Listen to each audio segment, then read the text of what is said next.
Two things are different in this video. One is I actually have a script this time, so we'll see if that keeps me a little more on the ball. And second of all, it is the morning right now. I have a little downtime at work, so I figured I'd go ahead and do this while my cat is behaving himself. So this was initially just going to be about Rachel Ingalls' Mrs. Caliban, which I read recently and really enjoyed. I had been planning on reading this, or keeping my eyes open for this for a while. I think I was planning to check it out from the library, and then this edition, which has a much less terrifying cover than the one I had seen, showed up at my favorite local bookstore, Small Friend Books here in Richmond, for $1. And I can't turn down a deal like that. Shout out to Joanne Sutherland, who apparently owned this book before I did. And didn't leave a lot of notes in here, but the ones she left were pretty insightful, so thank you, Joanne. And then also at Small Friend, at a different visit, I came across this book very recently, My Face for the World to See by Alfred Hayes, which I'd never heard of before, but it's real short, and it was $5, gently used. And my experience of picking up very short $5 used NYRB classics from Small Friend is that they're always awesome. I think I've talked about how much I love My Death by Lisa Tuttle in I think the first video I posted on here. So picked up this book recently. Wasn't really planning to read it so soon, but I don't know, something drew me to it and blew through it. I mean, it's 130 pages as opposed to Mrs. Caliban's like 125. Also blew through this, but just caught me completely off guard. And frankly, like I said, I was only planning to make a video about Mrs. Caliban. But I finished this last night at like 11 o'clock, and I have so many thoughts about it. And also I looked, no one else I can find has talked about this online except for like a blog post from 10 years ago. No one on YouTube seems to have talked about this book at all. The more I thought about it, the more they fit together as a sort of double header in a really interesting way.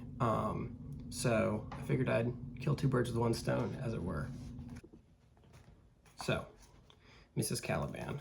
This book is like 225 pages. Like I said, it's very short. Basically, it is about a woman named Dorothy whose husband Fred is the worst and is visited by a 6+ foot tall frog man named Larry who's escaped from a facility, and they start having an affair. And that's kind of what I knew going in. It tells you that much on the back. I had heard of this book. I've been keeping my eyes open for it.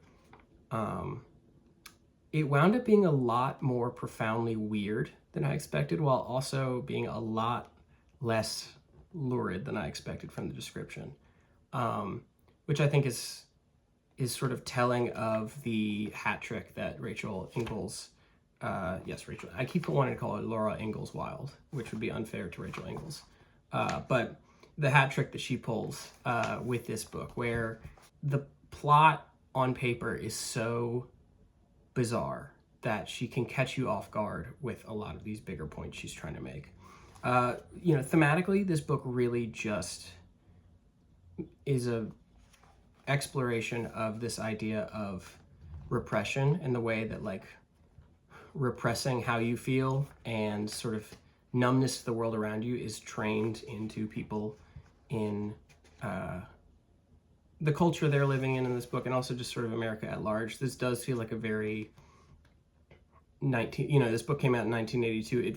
It feels like a very post 60s counterculture, post women's lib, and then sort of the backlash or backslide, depending on how you look at it, of the 70s.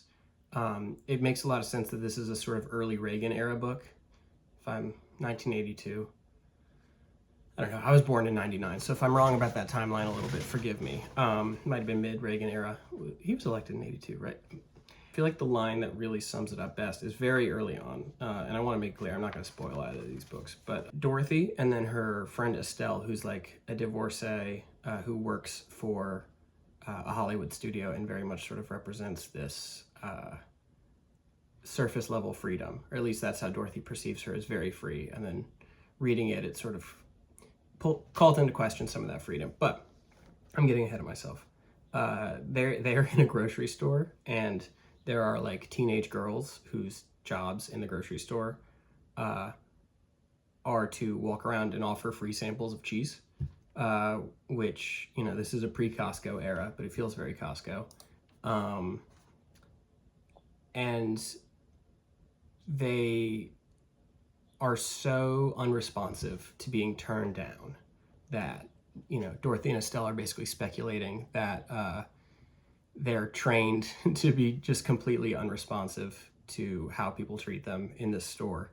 And one of them, looks like Estelle, calls them processed like cheese, which is sort of, I feel like, the crux of this whole book is the way that Americans, and especially women in America, are sort of processed to interact with the world around them, and men as well. I mean, in a lot of ways, this feels like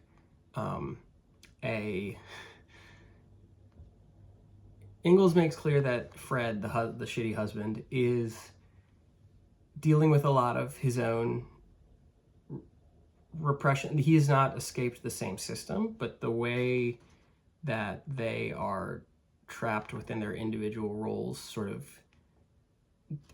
creates a very clear imbalance of power within their relationship. You know, again, this is not a spoiler. They have had a child who basically just by some medical accident died around 10 years old, and then not long after, I believe Dorothy miscarried what would have been their second child, and like it is portrayed as very much like the beginning of the end of their relationship. They're sort of trapped together in this marriage and in their house, but they barely interact. And in the midst of this, you know, some allusions are made. The radio basically starts talking to Dorothy in a way that pretty immediately and explicitly calls into question the tenacity of her grip on reality. And then not long after that, she hears someone cut in on the radio that a 6'7" frogman who was being studied by some scientists, has killed the researchers who were studying him and escaped. And pretty much immediately after, here he is, and his name is Larry. And Dorothy just sort of invites him in, feeds him spaghetti, and, you know, one thing leads to another, yada yada, and an affair begins.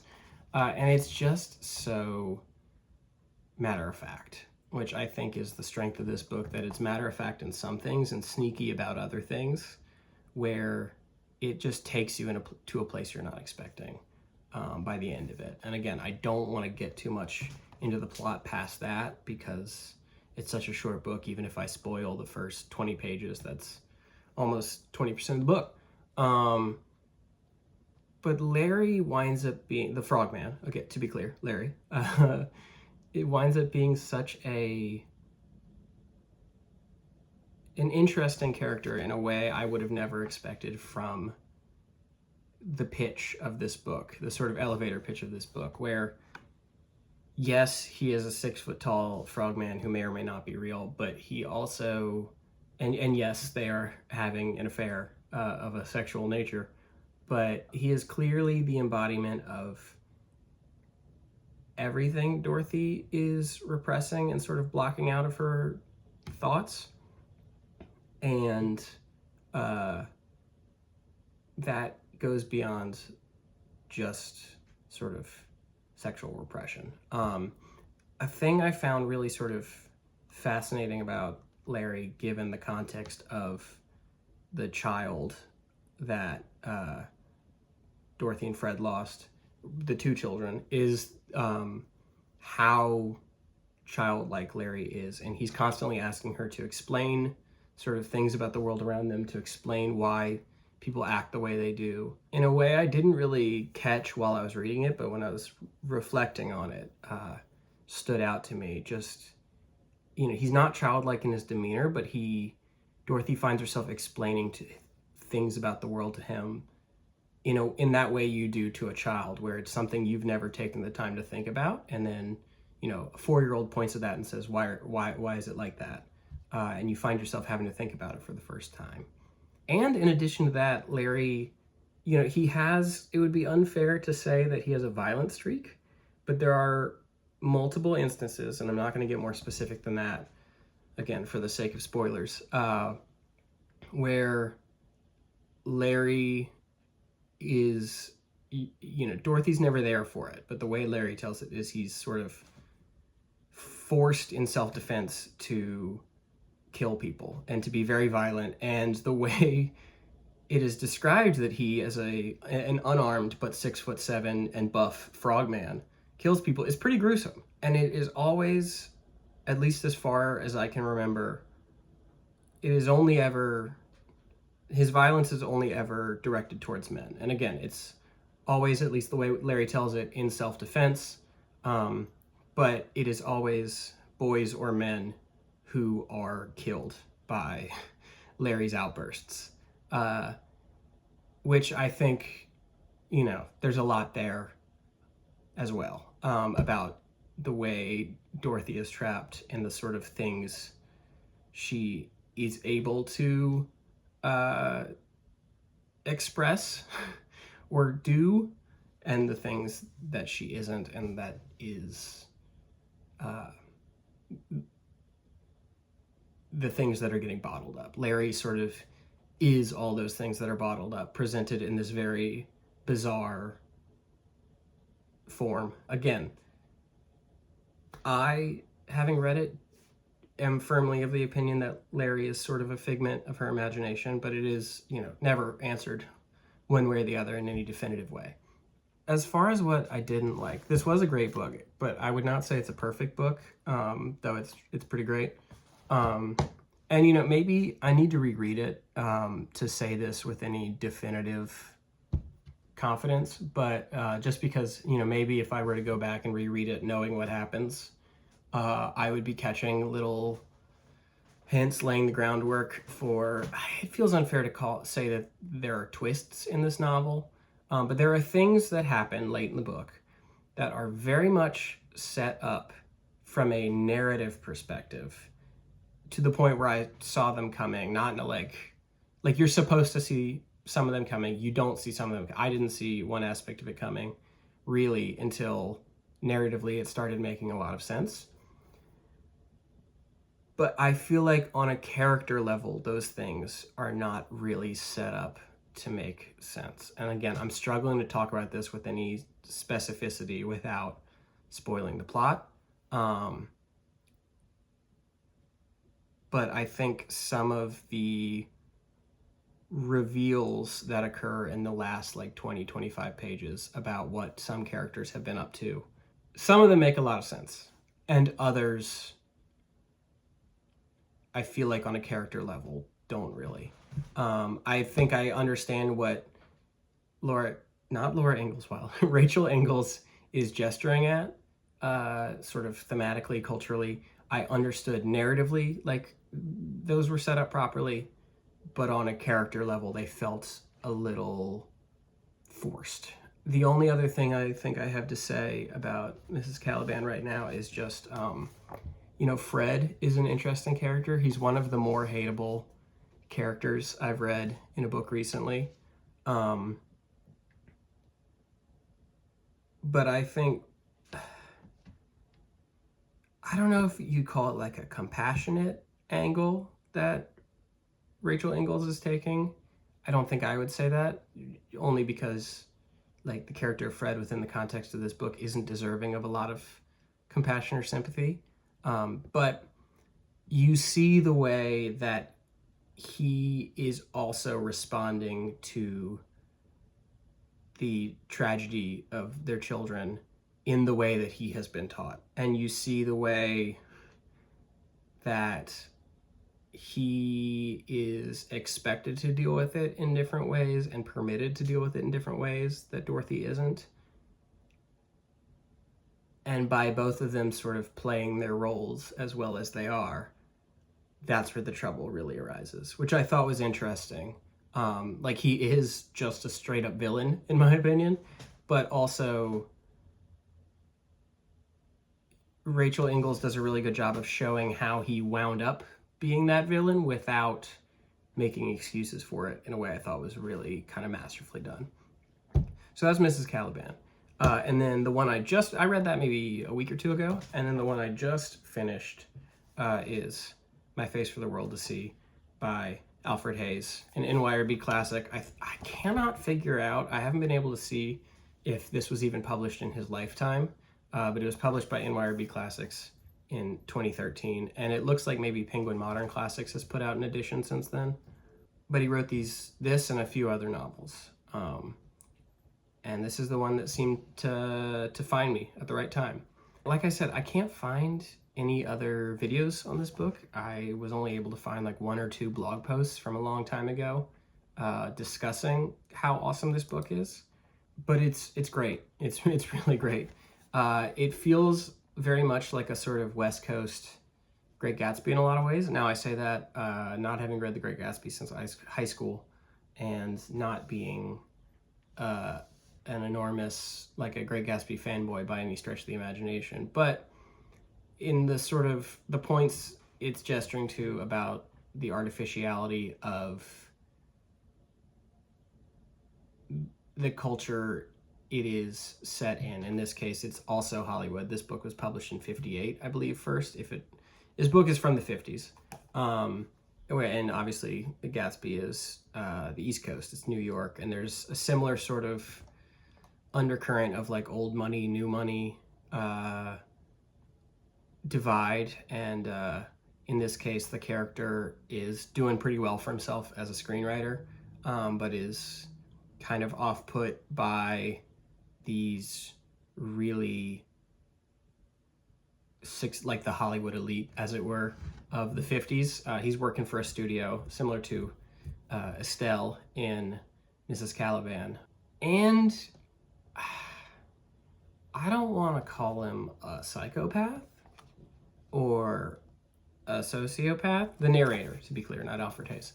But the book starts, and again, not a spoiler, it's on the back cover, and it's also within the first 10 pages of the book. The book starts where he's at a party and he watches a young woman, also at this party, very drunk, walk into the Pacific Ocean. The pretty clear implication, it becomes clear over the rest of the book, that yes, it was a suicide attempt, and he rescues her. So you're set up early on to like this guy, and there's this really striking moment on I guess it's like page 4, which in terms of the actual text of the book is like page 2 of the book, where it just describes this moment as he's resuscitating her, where it's incredibly intimate, the way the interaction he has with this person as they're half drowned and he's giving them CPR. But over the course of the book, you realize this is not a guy who does well with intimacy. And like, if Dorothy Caliban is repressed, this guy is like a ship in a bottle. I guess that's compressed, but you know what I'm trying to say. And so again, if I don't want to call him a psychopath necessarily, but he makes that, things happen, and I'm not going to get too specific, because the turns this book takes are really, they get unexpected in the last third in a way that I could not put this down last night. The things he is willing to go along with, and the things he is willing to do to not have to make any real decisions in his life until it's too late, are really, really striking. But really,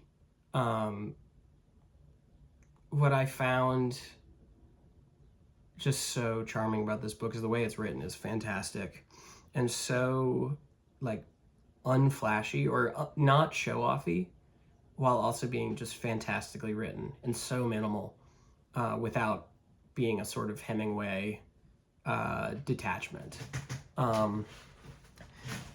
in a lot of ways, this book is like if Fred from Mrs. Caliban got his own novel, and there are a lot of parallels to be drawn on a character level from that. You don't have to see that. So yeah, it's like if Fred Caliban got its own book and it was beautifully written, but even more disturbing. Like I said, the prose is really wonderful. I'm trying to find, I flagged a few just to sort of give an example. One, the title of this book is awesome. Banger title, if I might say so. And it is a pretty clear gesture to what this book is about thematically, if it's about any one thing.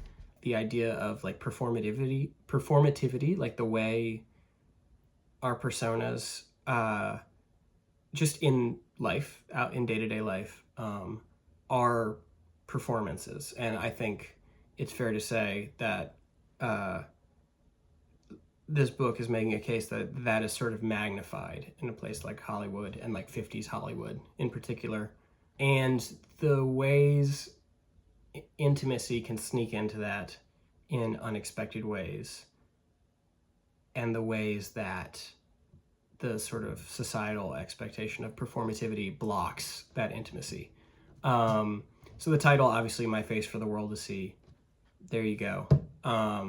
It's a line that the girl says at some point in the book after she's been resuscitated, describing, she's sort of a struggling actress in Hollywood, and she's describing moving to LA, and says it as, my face for the world to see.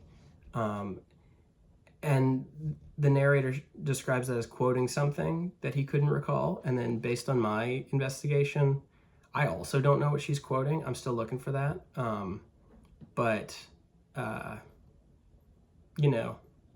time will maybe somebody will know. Maybe I'll come across it at some point. But the quote from this that I just loved was, I have never been someone drawn to big cities at all. I'm not really a city person, but I specifically am not drawn to LA. LA just skeeves me out as a simple country boy from Richmond, Virginia.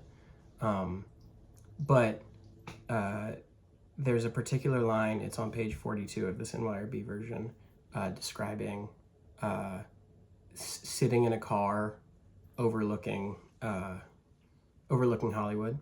And it's, let's see.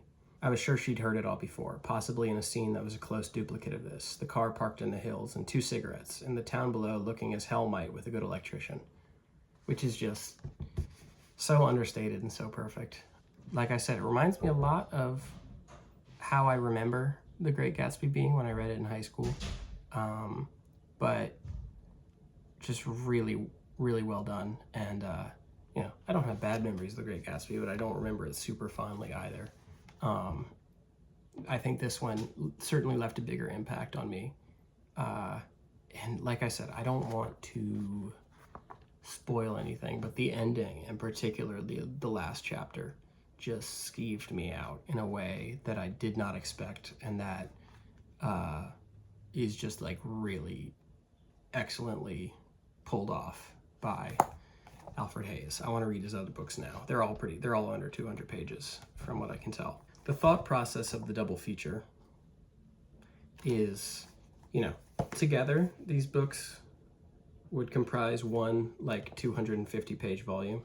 Even together, they're not long. And they're both sort of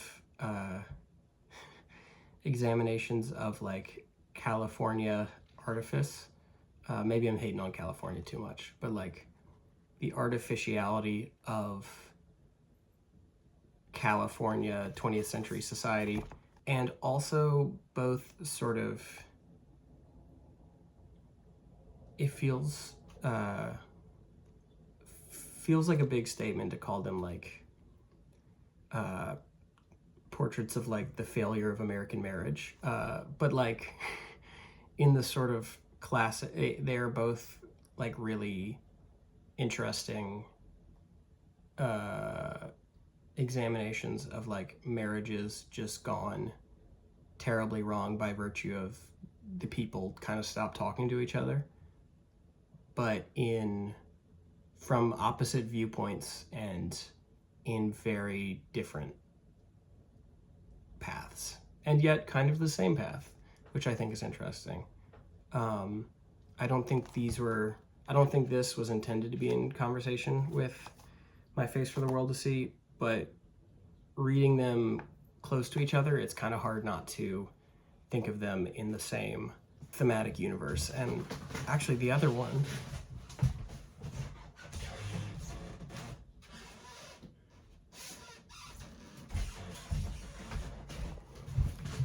I also read this over the last couple days. Kind of a stinker, which is why I haven't been compelled to talk about it more. I like Joan Didion. This was not great. I want to read Play It As It Lays. That seems like if I'm going to read one of her novels, that's the one to read. But this one is also very much about American marriage and the ways it can fall apart and the societal push for repression in a way that, again, I'm getting. This was quite a triple header, I gotta say. There's also, in the West Coastiness of these two specifically, the Hollywood studios are a very significant sort of background character. Both Estelle and Mrs. Caliban, and then Charlie, who's a minor character in this, are the sort of studio shills, as it were. They make for a very interesting Venn diagram. The other thing I thought was interesting, just from the idea of these being like opposing perspectives in some ways, while sort of pointing at the same thing, and I think ultimately the sympathies lie in the same place, is the, like, Mrs. Caliban is, there are no chapters, it's just one sort of long, not that long, 120 page. I don't want to call it unbroken because there are occasionally the sort of triple asterisks, like breaks in the text, but it's just a story, whereas sort of classic novella form, whereas this is super fragmentary. Despite being 130 pages, it has 31 chapters. Most of them are only a page long, or a page or two, and then the longest is maybe 5 pages. So the like fragmentation of the narrator character in this, who's unnamed, versus the sort of confession style of this, I thought was super interesting. This is by no means as rambly or as sort of intensely structurally confessional as like By Night in Chile by Roberto Bolaño or something like that, but it is still, next to this, it's striking. As far as how to approach the doubleheader, I would say read Mrs. Caliban first, and make your assessments of the characters and what's going on, and then carry that forward into My Face for the World to See. They add a lot to each other, but I think specifically hearing from Dorothy Caliban first primes you to be suspicious in all the right ways of the narrator of this book. But both really great books, both really fun. I love just like a really well executed 120 page book, and both of these really delivered. I think I read both of these in like 2 total sittings, and stayed up late to finish both of them, which I rarely can't put a book down, so I think that's a testament. Hopefully the script kept me a little more on track this time, but we shall see.